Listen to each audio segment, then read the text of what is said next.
What is PI planning and what is the role of a Scrum Master in PI planning?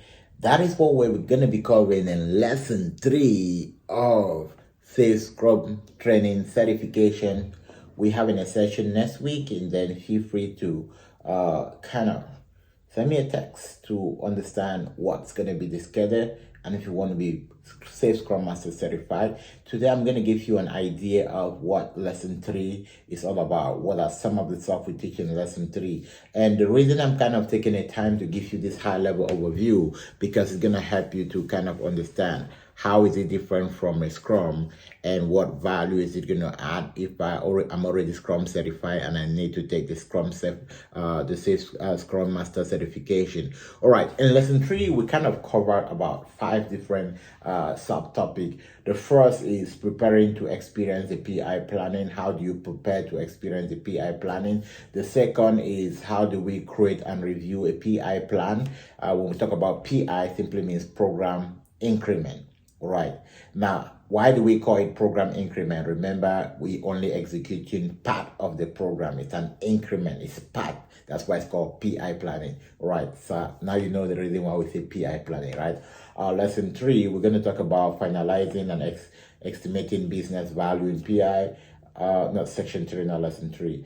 And the subtopic under this that we're going to be cover again, we'll talk about review plans and commit to the PI objective, and finally how to facilitate effective PI planning. I'm just going to give you a more of high level overview of what we're going to be covering in our lesson 3 next week. And also anytime that we want to take this class, it's the same thing we're gonna teach you, just to give you an understanding of what to expect if you're planning to take a SAFe Scrum Master certification. But before I go ahead, for those who already SAFe Scrum Master certified, you and if you struggling to get a job, we can definitely help you if you really need great help. But if you're looking for maybe someone that you can call when you need help, and we don't do that. Our sessions are very organized. It's a way in which we help you get the right information, and we help you and train you how to become an effective and independent Scrum Master. All right. So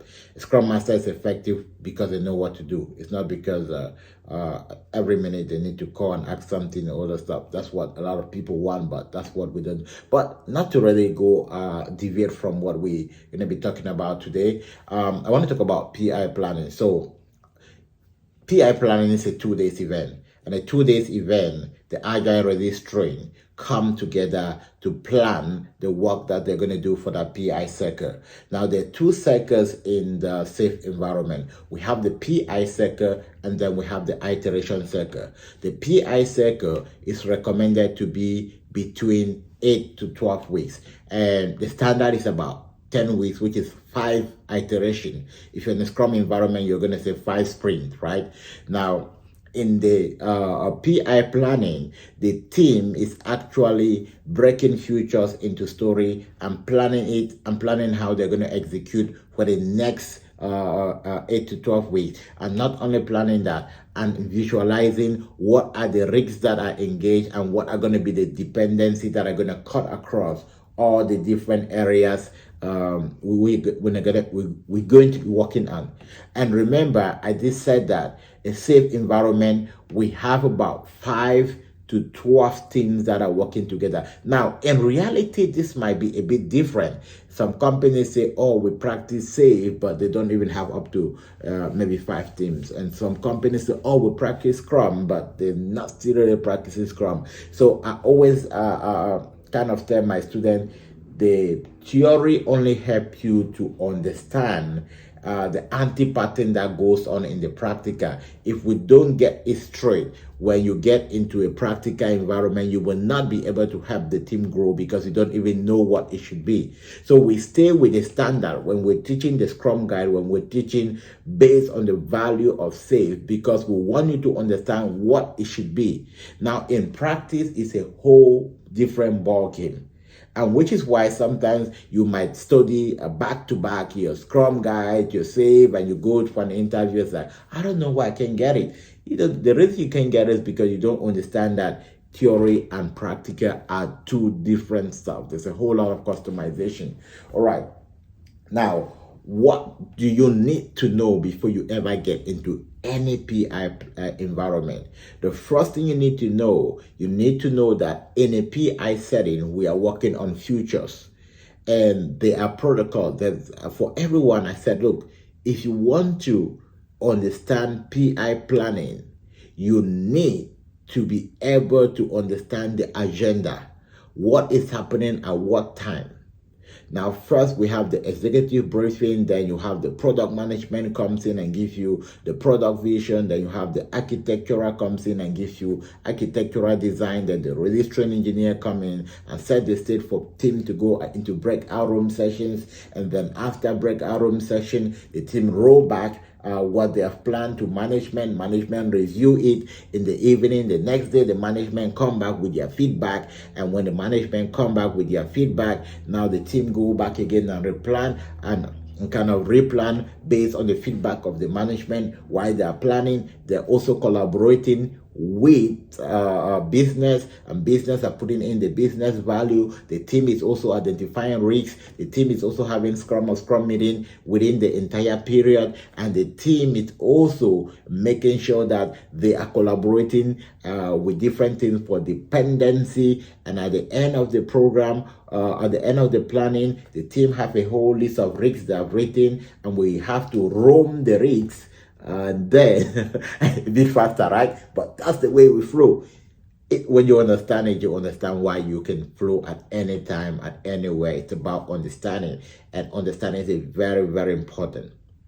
When we roam the rigs, now we do the final presentation of the program, but then we do our vote of confidence, and then we do a retro after that. And then we're done with our PI planning. But that's not how fast I'm going to be teaching you next week. Don't say, oh no, this is too fast, I can understand it. Now we're going to break it down. We're going to also do practicals with array backlog on how things need to be done. So we're going to go like really not that fast, and we're going to give you a whole bit of idea on how you can effectively participate in a PI planning. We try to bring the theory, the theory into a practical environment so that you can make more sense on what is going on. All right, so for you to effectively, as a Scrum Master, participate in a PI planning, you need to know your role. What is the most important role? Let me respond to this as an interview question.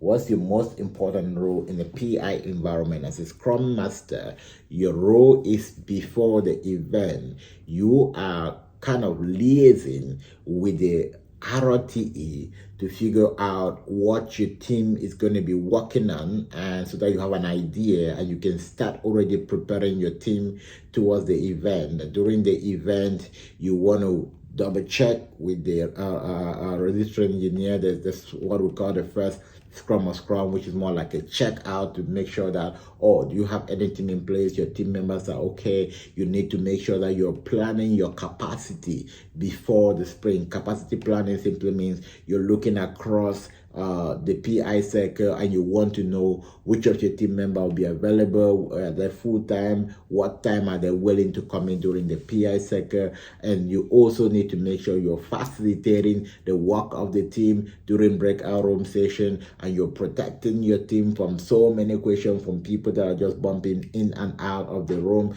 because it's a busy environment. And if we don't coordinate well, what's going to happen? You end up might not be able to complete your work. So it's a whole lot of discipline. All right, perfect. That was an idea on PI planning. I hope you get it. But then, if you don't get it, sometimes people attend the 1 week session and they're like, okay, I still don't get it. Now, if you don't get it, what happened? You need more. And which is why when you plan to be successful, you don't only go for the teaching, go for the teaching and the coaching. And we'll provide excellent coaching. If you're interested in that, reach out. I'll see you tomorrow. Tomorrow we're going to talk about facilitating events. How do you facilitate iteration? How do you facilitate? What are some of the effective ways of facilitating iteration?